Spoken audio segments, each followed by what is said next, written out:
లంక గ్రామాల ప్రజల చిరకాల కోరిక నెరవేరబోతుందా? ఎన్నికలకు ముందు సీఎం చంద్రబాబు నాయుడు ఇచ్చిన హామీ సాకారం కాకపోతుందా? స్థానిక ఎమ్మెల్యే పితాని సత్యనారాయణ కేంద్ర మంత్రి గడ్కరీని కలిసి నిధులు మంజూరు చేయాలని కోరగా సానుకూలంగా కూడా స్పందించినట్లు సమాచారం. అసలు ఎక్కడ వారిది? ఏ లంక గ్రామాల ప్రజల చిరకాల కోరిక నెరవేరబోతుంది? ఈ స్టోరీలో చూద్దాం.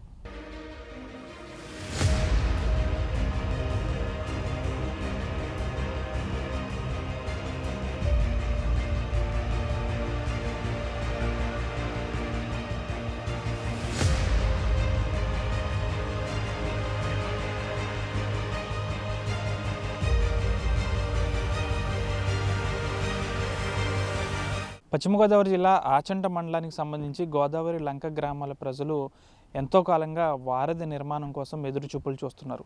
వారధి నిర్మాణం లేక అనేక అవస్థలు పడుతున్నారు లంక గ్రామాల ప్రజలు. దాదాపు ఆచంట మండలానికి సంబంధించి అయోధ్య లంక, పుచ్చల లంక, మర్రిమూల, రావిలంక, ఇతర ప్రాంతాలకు సంబంధించిన లంక గ్రామాల ప్రజలందరూ కూడా లంక గ్రామం దాదాపు గోదావరి రేవును దాటి లంక గ్రామాల్లో నివసిస్తూ ఉంటారు. దాదాపు వారందరూ కూడా కనీస పట్టణాలకు, నగరాలకు అత్యంత దూరంగా ఉంటూ ఉంటారు.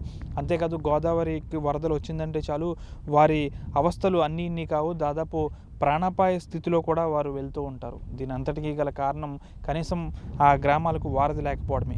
ఒకవేళ వారధి అనేది ఉంటే ప్రాణ నష్టంతో పాటు కాస్త ఆస్తి నష్టాన్ని కూడా తగ్గించవచ్చు అనేది అక్కడి లంక గ్రామాల ప్రజలు చిరకాల కోరిక. ఇప్పటికీ లంక గ్రామాలైన అయోధ్య లంక, రావిలంక, మర్రిమూల, ఇతర ప్రాంతాల్లో దాదాపు ప్రజలందరూ కూడా వారి వారి నివాస భవనాలను ఖాళీ చేసి పట్టణాలకు వలస వెళ్ళిపోతున్నారు. ఎందుకంటే ఆ గ్రామాల నుంచి, ఆ లంక గ్రామాల నుంచి వారి వారి యొక్క పిల్లల చదువులు వారి కోసం దాదాపు నిత్యం ఈ పడవలులో ప్రయాణంతో పాటు రాత్రివేళ కాస్త సమయం ఎక్కువ అవడంతో కొంచెం ఇబ్బందికర పరిస్థితులు ఉండడంతో చదువుల కోసం లేదా ఇతరత్ర పనుల కోసం వారు నగరాల వైపు బాట పడుతున్నారు.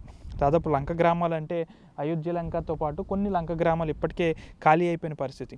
ప్రస్తుతం వారధి నిర్మాణం కోసం గత ప్రభుత్వ హయాంలో కొన్ని చర్యలు చేపట్టినప్పటికీ అవి కాస్త నిలిచిపోయాయి. కానీ సీఎం చంద్రబాబు నాయుడు గత ఎన్నికల మేనిఫెస్టోకి సంబంధించి ఆచంటలో చేపట్టిన సమావేశంలో ఇదే విషయంపై కూడా మాట్లాడారు. తప్పనిసరిగా వారధి నిర్మాణం, అయోధ్య లంకకు వారధి నిర్మాణం అనేది చేపడతామన్నారు. దీనికి కూడా ప్రస్తుతం ఇప్పుడు కాస్త దీనికి కదలిక అనేది వచ్చిందని చెప్పాలి. ఎందుకంటే ఇక్కడ స్థానిక ఎమ్మెల్యే ఎవరైతే ఉన్నారో పితాని సత్యనారాయణ నిన్న ఢిల్లీలో కేంద్ర మంత్రి గడ్కరీతో సమావేశమయ్యారు.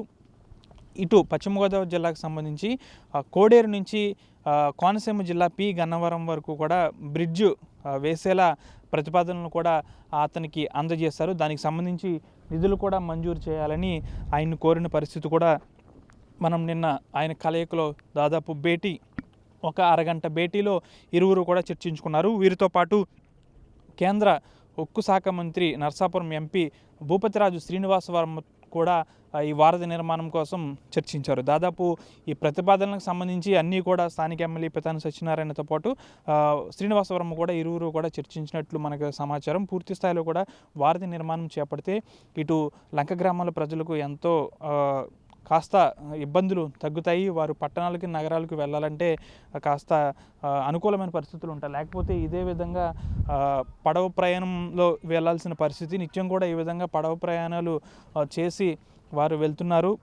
అది కూడా ఒక నిజంగా చెప్పాలంటే ప్రాణహాని అని చెప్పాలి. పడవ ప్రయాణంలో నిత్యం కూడా ఈ విధంగా వారు లంక గ్రామాల నుంచి ఈ విధంగా బయటపడాల్సిన పరిస్థితి కూడా నెలకొంటుంది. పూర్తి స్థాయి మనం విజువల్స్లో చూస్తున్నట్టుగా ఇదే విధంగా నిత్యం కూడా లంక గ్రామాల నుంచి మండల స్థాయి ప్రాంతాలకు, ఇతర పట్టణాలకు వెళ్ళాలంటే ఈ పడవలే వారికి దిక్కని చెప్పాలి.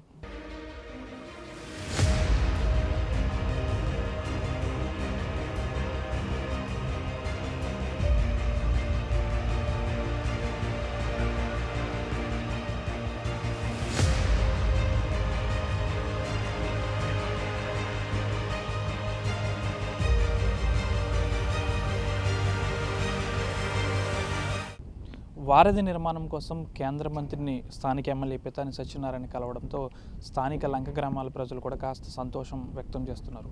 ఎన్నో ప్రభుత్వాలు వచ్చినప్పటికీ కూడా వారధి నిర్మాణం మరిచారు. ఇప్పటికైనా వారధి నిర్మాణం చేపడితే మా లంక గ్రామాల కష్టాలు తీరుతాయంటున్నారు. లంక గ్రామాలను విడిచి పట్టణాలకు వెళ్ళిన వారందరూ మరొకసారి లంక గ్రామాలకు వచ్చి పూర్వ వైభవం తీసుకొచ్చేలా స్థానిక ఎమ్మెల్యే కృషి చేయాలంటున్నారు.